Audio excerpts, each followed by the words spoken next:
Olá, irmãos, bom dia. Que a graça do Senhor esteja com todos nós em nossos lares. E vamos dar início ao nosso culto da manhã. Eu vou iniciar lendo a palavra de Deus. Em 1 João, capítulo 1, versículos 5 ao 7. Diz assim: E esta é a mensagem que dele ouvimos e vos anunciamos, que Deus é luz e não há nele treva alguma. Se dissermos que temos comunhão com ele e andarmos em trevas, mentimos e não praticamos a verdade. Mas se andarmos na luz como ele na luz está, temos comunhão uns com os outros, e o sangue de Jesus Cristo, seu Filho, nos purifica de todo pecado. Eu vou estar orando neste momento. Senhor Deus e Pai, te agradeço, Senhor Deus, pela minha vida, pela minha casa, Senhor Deus. Te agradeço, Senhor Deus, pela vida da nossa igreja, Senhor Deus. Também te agradeço pela vida do pastor Pedro, de sua família, do pastor Eri Crispim, Senhor Deus. Todos os responsáveis, Senhor Deus, por este culto online, Senhor Deus.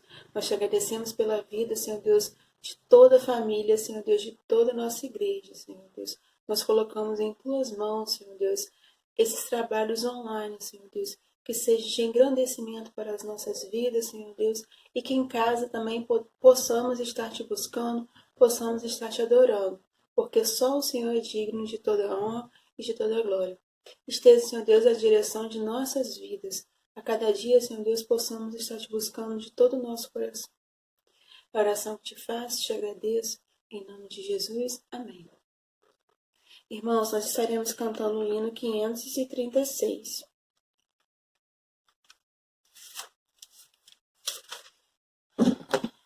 Vou soltar aqui para a gente cantar junto.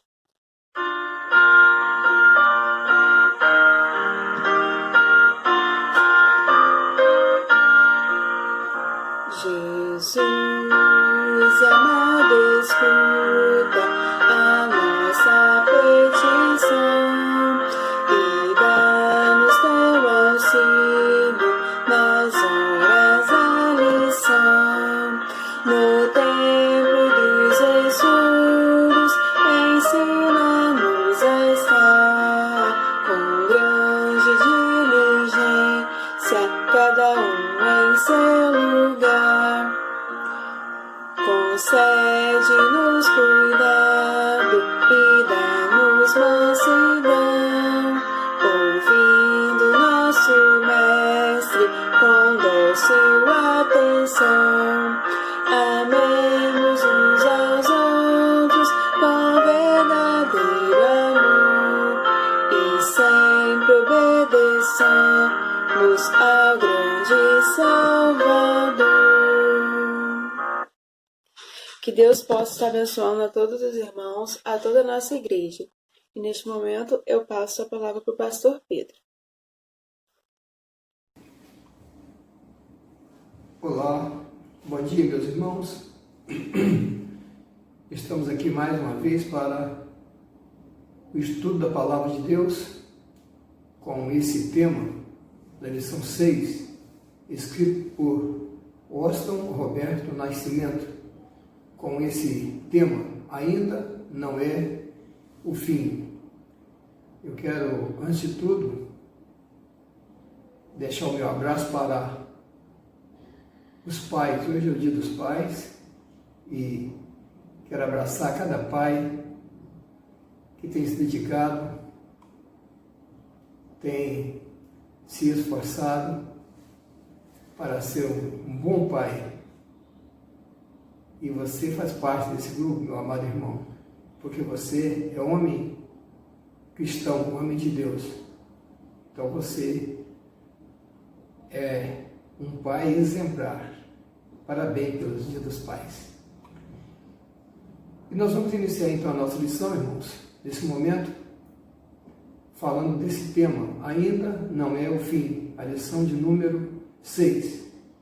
O texto base da lição é um pouco longo, Marcos capítulo 13, mas eu estarei lendo aqui e estaremos lendo assim a nossa revista e tecendo assim, alguns pequenos comentários, porque nós sabemos que é uma lição muito grande para termos assim um bom aproveitamento da nossa lição. Faremos de tudo para não estendermos muito. Então diz assim a palavra de Deus: quando ele estava saindo do templo, um dos seus discípulos lhe disse: olha, mestre, que pedras enormes, que construções magníficas. Vocês estão vendo todas essas grandes construções? Perguntou Jesus. Aqui não ficará pedra sobre pedra, serão todas derrubadas. Tendo Jesus assentado no Monte das Oliveiras, de frente para o templo, Pedro, Tiago, João e André lhe perguntaram em particular: diz-nos, quando acontecerão essas coisas? E qual será o sinal que tudo isso está prestes a cumprir-se? Jesus lhes disse: cuidado que ninguém vos engane. Muitos verão em meu nome, dizendo: sou eu, e enganarão a muitos. Ouvirão falar de guerras, rumores de guerra. Não tenham medo, é necessário que tais coisas aconteçam, mas ainda não é o fim. Nação se levantará contra nação, reino contra reino, e haverá terremoto em vários lugares e também fomes. Essas coisas são o início das dores. Fiquem atentos, pois vocês serão entregues aos tribunais e serão açoitados nas sinagogas. Por minha causa, vocês serão levados à presença de governadores e reis como testemunho a eles. E é necessário que antes o Evangelho seja pregado a todas as nações. Sempre que forem presos e levados a julgamento, não fiquem preocupados com o que vocês vão dizer. Digam tão somente o que lhes for dado naquela hora, pois não serão vocês que estarão falando, mas o Espírito Santo.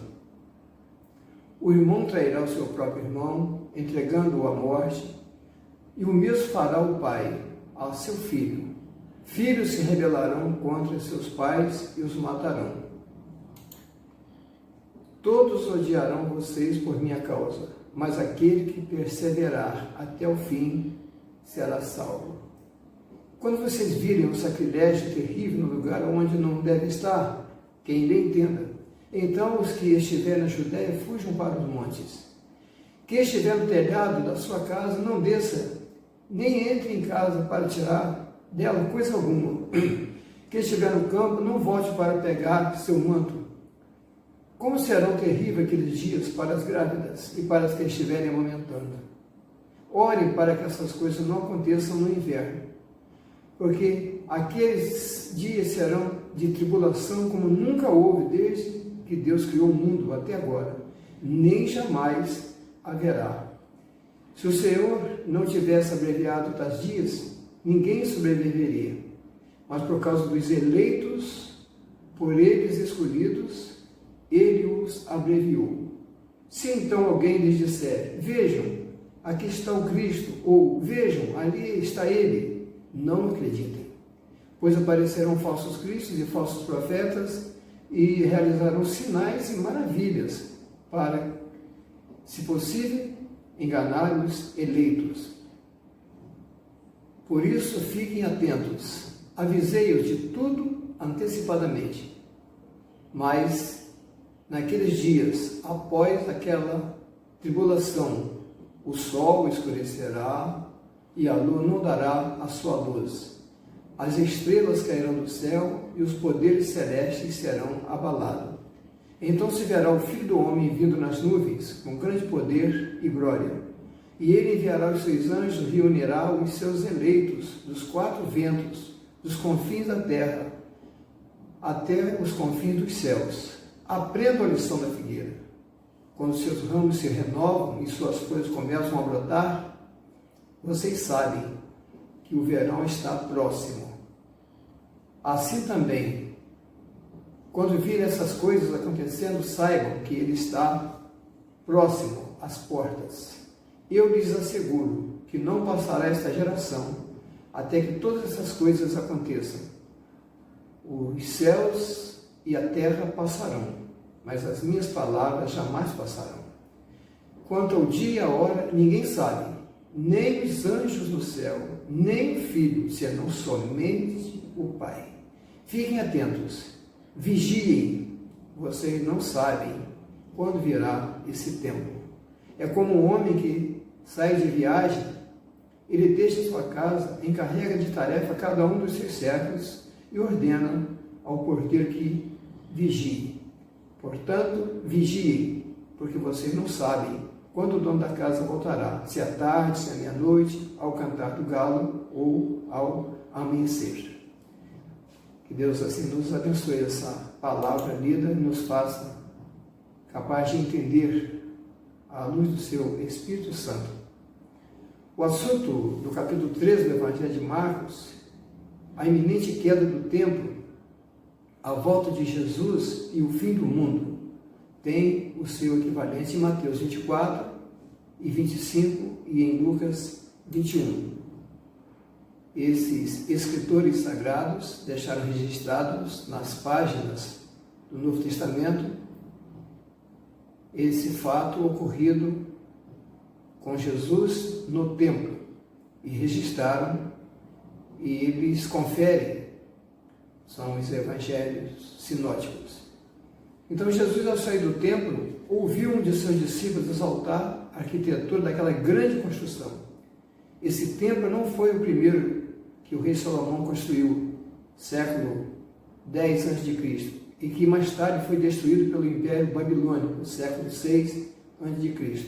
Então já o templo que foi construído por Salomão tinha sido derrubado. No dia de Jesus, o que temos é o segundo templo, que foi reconstruído no período persa, final do século VI a.C., e remodelado por Herodes, o Grande, final do século I a.C. Então, quando Jesus nasceu e ele foi levado ao templo, então, o templo que funcionava é esse templo que Herodes, o Grande, havia feito as reformas nele. Então, a beleza do templo de Jerusalém era inquestionável, era um lugar muito lindo. Nós não temos tempo para falar sobre o adorno do templo, a beleza do templo. Então, a religião estava no templo.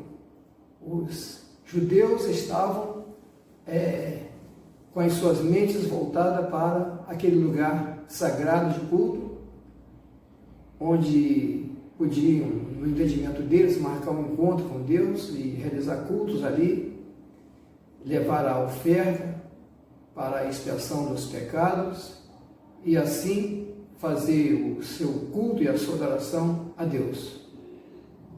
Bem, ao ouvir os elogios dos seus discípulos a respeito da maravilhosa construção, Jesus, para surpresa de todos, imediatamente prediz um julgamento implacável sobre aquela casa de culto e sobre toda a nação, dizendo: tudo será destruído. Foi como se fosse um balde de água fria. Jesus disse: isso vai ser destruído, tudo isso.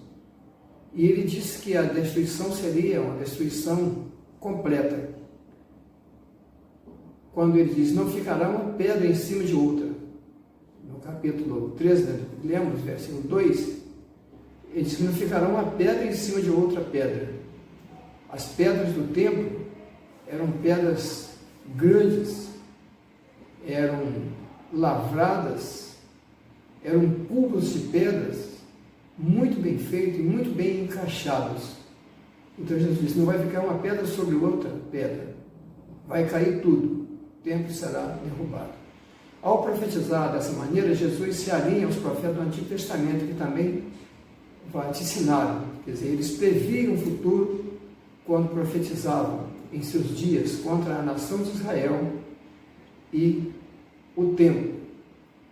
Jesus, quando falou sobre a destruição do templo, ele os judeus já tinham que entender isso, os escribas e professores daquele tempo, mestres da lei já tinham as profecias, né, tanto em Jeremias quanto em Miqueias, sobre a destruição do templo, a destruição de Israel.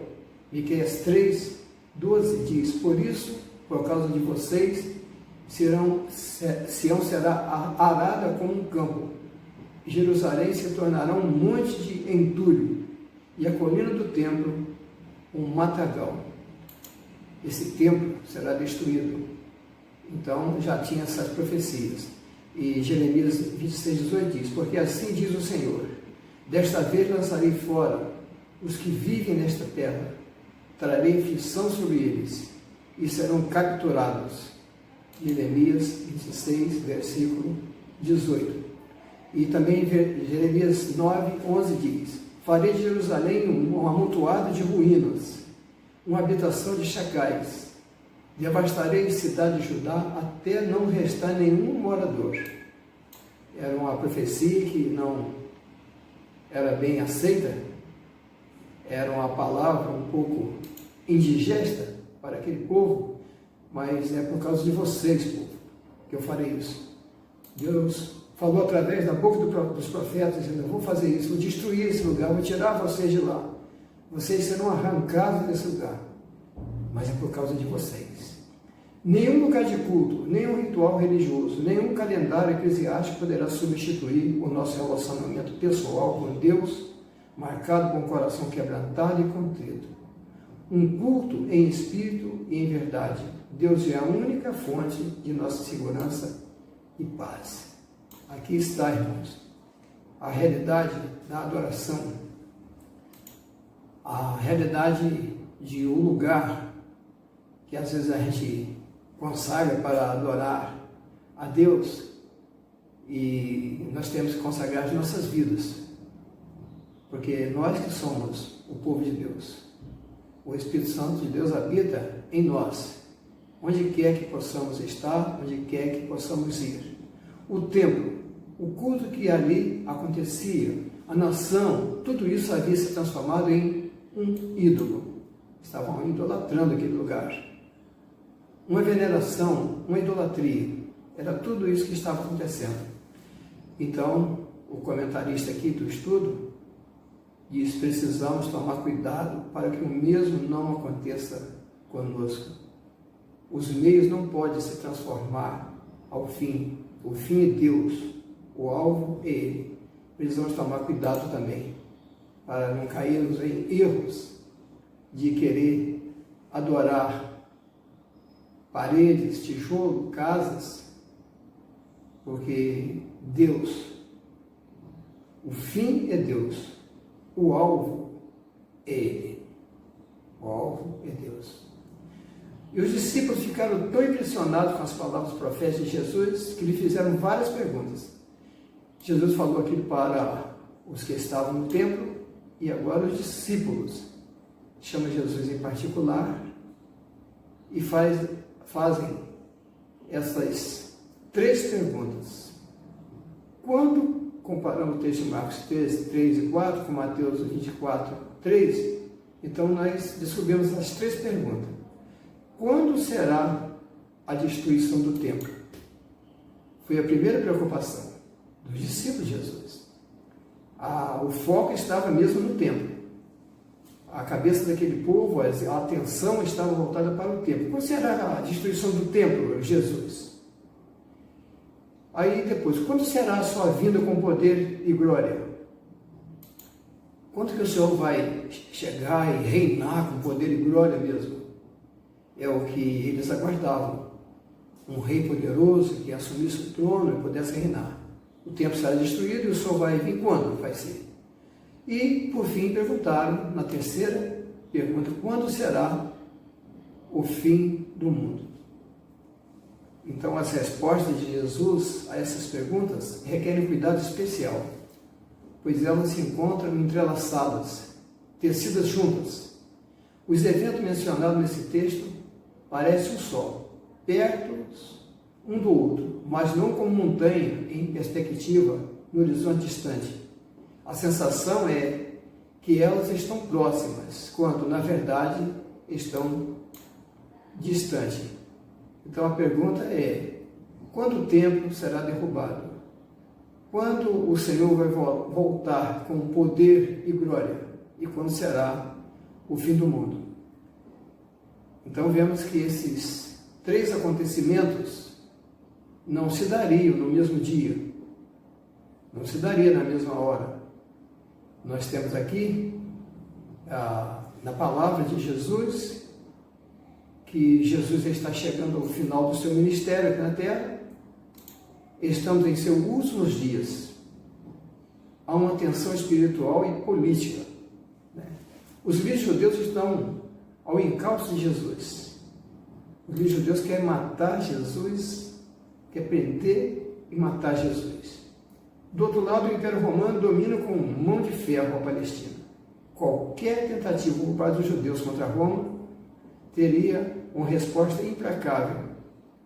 Qualquer ofensa, qualquer coisa que surgisse contra o imperador, certamente a punição seria muito severa por qualquer pessoa que se levantasse contra o imperador. Não podia falar nada contra o imperador. Era uma coisa terrível. Então Jesus faz a leitura correta de todo o drama político e religioso de seus dias. E diz, olha, tudo será destruído. Tudo será destruído. Esse governo que governa com vara de ferro, com mão de ferro, ele será destruído. O templo também será destruído. Há mais de uma dezena de imperativos nesse capítulo 13 de Marcos. E eles revelam não apenas a resposta de Jesus para as perguntas acima, mas o seu cuidado pastoral com a sua igreja. Veremos daqui adiante, quando ele diz, olha, cuidado, ele ensina cuidado, para que ninguém vos engane. Jesus é o caminho, a verdade e a vida, e ele se coloca como pastor que zela, que tem cuidado pastoral à igreja. O ponto número 1 do nosso estudo: tenham cuidado para que ninguém vos engane. Então Jesus começou a ensiná-los e disse, tomem cuidado para que ninguém vos engane. Marcos capítulo 13, versículo 5. É muito triste ser enganado, mas muita gente tem sido enganada ao longo da história. E a razão disso é porque tem acreditado nos sinais dos seus dias, como sendo os sinais mencionados aqui por Jesus. Guerra, rumores de guerra, terremotos e fomes. Esses sinais acontecem, eles aconteceram e acontecem em diferentes períodos da história. À luz da Bíblia, o período conhecido como os últimos dias teve seu início quando Jesus ascendeu aos céus. Então, o início, período conhecido como os últimos dias, às vezes a gente fica um pouco pensando que tudo vai acontecer ainda. A profecia de que não haverá pedra, não ficará pedra sobre pedra que não seja derrubada, às vezes nós pensamos no fim do mundo que os montes se desabarão, os prédios irão cair. Olhamos como aqueles que olham com visão apocalíptica, com base nos ensinos do Apocalipse. Muitas pessoas tentam interpretar essa passagem bíblica no sentido escatológico, mas nas coisas que irão acontecer. Mas a destruição do templo já aconteceu. Jesus já morreu.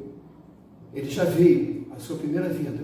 E não podemos confundir a sua primeira vinda com a sua segunda vinda. Porque às vezes lemos na Bíblia textos que tratam da vinda de Jesus como aquele menino, o Deus, o Messias, o Cristo. E às vezes interpretamos como se fosse a volta de Jesus. Então, é muito perigoso a gente fazer uma interpretação e misturar as coisas.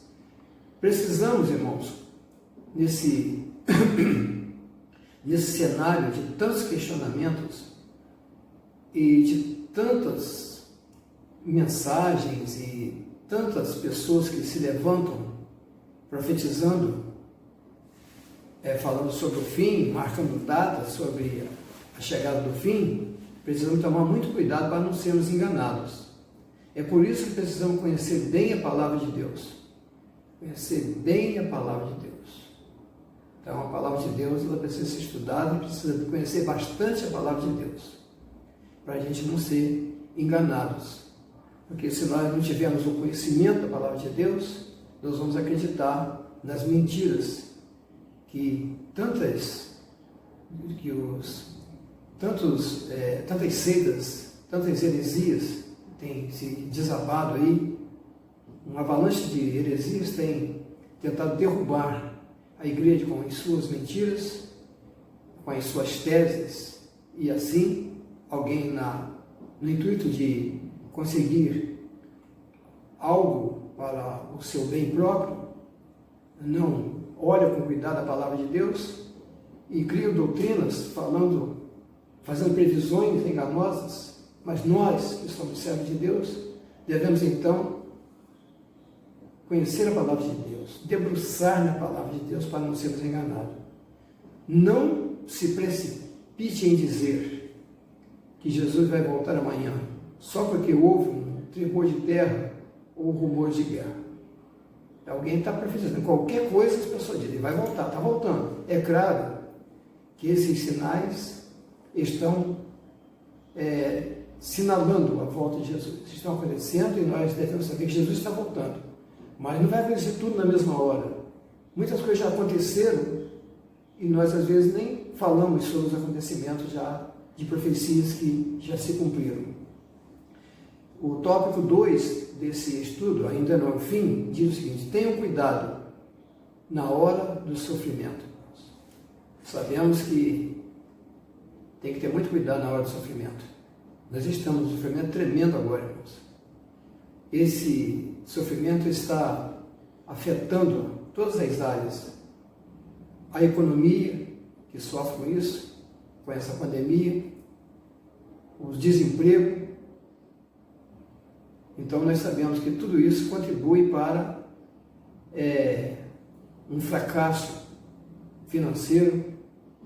Isso reflete nas finanças e isso pode trazer algumas consequências, como fome, que poderá também acontecer. Tudo isso inseridos nas palavras de Jesus, que não só num dia só, mas em todo o tempo acontecerão fomes, pestes e guerra. Então tenha cuidado na hora do sofrimento. É a hora que a gente fica mais vulnerável. A gente, quando está passando por uma dificuldade grande na vida, a gente precisa de contar com as orações dos irmãos. Porque a gente fica mesmo tão desesperado que perde até a vontade de ler a Bíblia, perde a vontade de orar. É nessa hora que a igreja estende a sua mão e nós contamos com a oração intercessória. Então precisamos ter cuidado na hora do sofrimento. Vocês precisam ter cuidado, porque serão presos e levados aos tribunais e serão chicoteados nas sinagogas. A vida cristã, na visão de muitos, oferece coisas boas, mar de rosas. Mas veja aqui os seguidores de Jesus, que profecia: o templo vai ser derrubado, tudo vai acabar, tudo vai vir ao chão, e vocês serão entregues, serão levados presos aos tribunais e vão ser chicoteados nas sinagogas. Sinagoga é lugar de cultos, onde eles iam reunir e falar da chegada do Messias. Vocês sofrerão tudo isso por serem meus seguidores. Vocês serão levados a governadores e reis, serão julgados e falarão a eles sobre o Evangelho. Versículo 9. Seria um impacto muito grande. Aqueles homens que estavam ali, seguidores de Jesus, alguns de grande cultura, outros não, eles iriam ser levados, presos, chicoteados, levados à presença de reis, governadores, e teriam que falar do Evangelho. E seriam as testemunhas de Jesus para contar como foi Jesus veio, o que Jesus fez sobre os milagres operados por Jesus. Há muitas pessoas que abandonam a fé em Deus diante do sofrimento. E aqueles homens não poderiam abandonar. Nós encontramos na palavra de Deus que esses homens sofreram tantos, foram martirizados, está lá no livro de Hebreus, que o mundo não foi digno de receber esses homens. Como sofreram? Vemos o sofrimento, né, de Paulo, vemos o sofrimento de Estevão, a sua morte, o seu apedrejamento, Tiago sendo morto à espada. Ele foi morto através de uma espada que separou o seu ventre. A Bíblia ensina que é impossível uma vida sem sofrimento, mesmo quando a pessoa procura fazer tudo certo. Então a Bíblia diz que é impossível viver sem sofrimento. Jesus, mais do que qualquer outro, nos ensina como enfrentar a dor e a perseguição sem se desviar do caminho. Jesus ensina eles que é possível enfrentar a dor e o sofrimento sem desviar do caminho. É na hora do sofrimento que mostramos ao mundo que não servimos a Deus em troca de bênçãos materiais. É nesse momento que as pessoas podem olhar para nós e falar: cadê? Onde está o seu Deus, como na missão anterior? Sabe que Deus não vai te defender dessa? É nessa hora que nós testemunhamos que não servimos a Deus esperando bênçãos aqui nessa vida. Que mesmo na hora da dor podemos glorificar o nome do nosso Deus e confiar que servimos a um Deus vivo, poderoso, e temos a promessa da herança da vida eterna. Aonde iremos viver uma vida onde não há mais dor, sofrimento, onde teremos a plena bênção da vida eterna. Deus não compra nossa fidelidade em favores. Caso fosse assim, nossa relação com Ele seria mercantista e o nosso caráter mercenário. Não servimos a Deus, não seguimos a Jesus por causa de dinheiro. Eu, certa vez, ouvi um menino dizer: para que eu vou para a igreja? Igreja não dá dinheiro a ninguém. A sua visão era voltada para aqueles líderes que ficam na frente das telas da televisão pedindo dinheiro, só quer dinheiro, oferecendo bênção, pedindo dinheiro. E muitos vão, são milhares de pessoas que vão, outros para receber a cura, outros para receber lá um dinheiro, um bom emprego, para ser promovido na sua função, no seu cargo. Mas ele disse: para que eu vou lá? Não dá dinheiro a ninguém? Mas Jesus veio para a salvação da alma. Jesus nos ensina fidelidade, fidelidade incondicional a Deus, no seu Pai e nosso Pai. Perseverança na fé, na adversidade, é o que se espera de seus seguidores. Em um mundo que rejeita Jesus Cristo, precisamos estar preparados para enfrentar a perseguição como algo inevitável. Nós agora nessa pandemia chegamos até a pensar que a igreja estava sendo perseguida, mas não se trata disso. Ela será perseguida. E nós estamos e faremos parte do grupo. Aqueles que ficaram até o fim sofrerão em todo o tempo, e o que ficar até o fim há de sofrer na grande tribulação. Nós estaremos aqui como pessoas e sofreremos também, quem estiver. A melhor maneira de fazê-lo é vivermos cheios do Espírito Santo. Quando a gente está cheio do Espírito Santo, o Espírito Santo promove em nós a capacidade de enfrentar os problemas.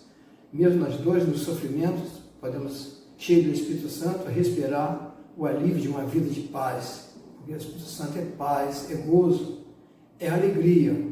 Mesmo chorando, podemos expressar alegria de servir a esse Deus maravilhoso. Por isso, Jesus nos diz: não se preocupem quando a hora da perseguição chegar.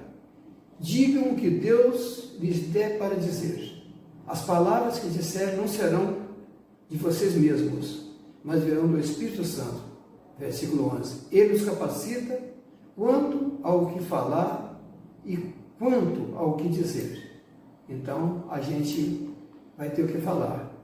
Principalmente quando a gente conhece bem a palavra de Deus, o Espírito Santo ilumina e Jesus fará que possamos lembrar de tudo quanto Ele tem dito. Não está assim, desse jeito aqui, mas Ele vai dizer: eu vos mostrarei tudo quanto vos será dito. Vocês se lembrarão de tudo quanto eu disse para vocês. O tópico 3. Tenha cuidado de aprender e saber o que o texto ensina. Cuidado de aprender e saber o que o texto ensina. Aprendam, pois, a parábola da figueira. Assim, também, quando virem acontecer essas coisas, saibam que o tempo está perto. Capítulo 13 do texto base, versículo 28 e 29. O povo de Deus está sendo destruído porque lhe falta conhecimento. Oséias 4:6. Uma pessoa sem conhecimento se torna vulnerável e pode ser facilmente enganado por falsos mestres. É o que nós já falamos. Uma pessoa sem conhecimento facilmente pode ser enganada. Eu já me deparei com pessoas que, por momentos de sofrimento, ficou procurando outra igreja, abandonou os cultos e caiu em uma seita herética que nega o nome do próprio Jesus. Falta de conhecimento. Foi facilmente enganado por aqueles camaradas que vêm com aquela gravata, né, com aquele aparência de um mais poderoso de palavras, e consegue dominar aquela pessoa que não tem o conhecimento da palavra. E muitos, na hora do sofrimento, podem chegar a esse ponto. Há muitas pessoas que se apresentam em nome de Jesus, ou em seu nome, em seu lugar, em lugares diferentes, tempos. Um momento, deixa eu voltar. Há muitas pessoas que se apresentam em nome de Jesus, ou em seu lugar, em diferentes tempos de nossa história. Elas podem confundir os crentes que não aprenderam bem a palavra de Deus. Satanás e seus servos operam sinais e prodígios com propósitos malignos, realizam plágios, imitações fraudulentas do poder de Jesus e torcem o sentido da sua palavra com propósitos escusos. Marcos, no capítulo 20, versículo 22, e também em 2 aos Coríntios 11, 14. Ele diz: cuidado, que esses falsos obreiros se transfiguram em anjo de luz para enganar. Isso está falando lá para a igreja de Corinto, o apóstolo Paulo. Cuidado que eles se transformam. Eles se transfiguram. A aparência deles parece que é anjo de luz. Na sua maneira de falar, no tom da sua palavra e no poder da sua lábia. São fraudulentos. São obreiros de Satanás. Quarto tópico: tenham cuidado de orar e vigiar. Precisamos fortalecer a nossa fé em oração. Oração é comunhão com Deus. Quando nós falamos com Deus, o céu se abre. E aqui o cuidado é orar e vigiar. Vigiem e orem, porque vocês não sabem quando chegará o tempo. Vigiem. Versículo 33 e 37. Não há como exagerar no valor de orar e vigiar. Podemos orar bastante, irmãos. A oração é uma das marcas mais importantes na vida daquele que crê em Deus. A oração revela a nossa dependência de Deus e a nossa fé no caráter dele como provedor. Ele é a fonte que supre toda a nossa necessidade. Filipenses 4, versículo 19. Deus pode suprir nossas necessidades materiais? Claro que pode, mas as maiores necessidades que temos são espirituais. A nossa maior necessidade é espiritual. Amor em um mundo cheio de ódio, esperança em um mundo sem esperança, alegria, paciência e sabedoria. É o texto já citado em Gálatas 5, 22, que fala sobre os frutos do Espírito. E Tiago, capítulo 1, 28, que está falando também sobre a nossa postura diante dos sofrimentos e o preparo que temos que ter e o resultado de uma experiência pelos sofrimentos. Para tanto, é muito importante orar e vigiar. São duas coisas que precisam andar juntas na vida do crente. Elas precisam acontecer em todo o tempo, com perseverança, para que possamos estar em pé da presença do Senhor Jesus no dia de sua volta. Lucas 21, versículo 36, Efésios 6, 18. Temos cuidado de orar e vigiar a cada dia, como se fosse o último dia. Orar como se estivesse vento nas nuvens, Jesus descendo. É o dia glorioso, irmãos. O grande e terrível dia do Senhor. Terrível, mas é o dia glorioso, irmãos. É o início da eternidade. O dia mais feliz do encontro de Jesus com a sua igreja. Conclusão. Marcos 13 tem 3 perguntas. Quando será a destruição do templo? Quando será a volta de Jesus? Quando será o fim do mundo? São essas 3 perguntas que nós às vezes perguntamos. E às vezes esquecemos da destruição do templo. As respostas de Jesus, em resumo, são: ninguém sabe o dia nem a hora, ninguém sabe. Mas vocês precisam estar preparados, pois pode ser a qualquer momento. No versículo 33 a 37, Mateus 24, 36. Ninguém sabe o dia nem a hora, nem os anjos. Sabemos que a destruição do templo de Jerusalém aconteceu no ano 70 depois de Cristo, através de Tito. O exército entrou, de Roma entrou e destruiu o templo. E na história diz que pegaram e sacrificaram, um porco no altar. O lugar santo fora profanado. Contudo, a volta de Jesus e o fim do mundo, aguardamos com oração e fé. Lembremos-nos da história da mulher grávida que Jesus contou. Ela fica triste porque chegou a hora de sofrer. Mas depois que a criança nasce, ela fica tão alegre que nem se lembra mais do sofrimento. Assim acontecerá conosco. Quando Jesus voltar, ficaremos cheios de alegria e ninguém poderá tirar essa alegria de nós. Então ele diz, a mulher quando está para dar à luz, ela fica triste. Fica triste. Mas depois ela fica contente por haver nascido, ter dado à luz a um homem no mundo. As perseguições sofridas pela igreja primitiva à luz do Novo Testamento servem de alerta para nós, pois o mesmo Jesus ensinou para ela e se aplica ainda hoje. Os seguidores de Cristo compartilham com ele das mesmas perseguições, sofrimento, missão e morte, não apenas da glória da ressurreição e da vida eterna.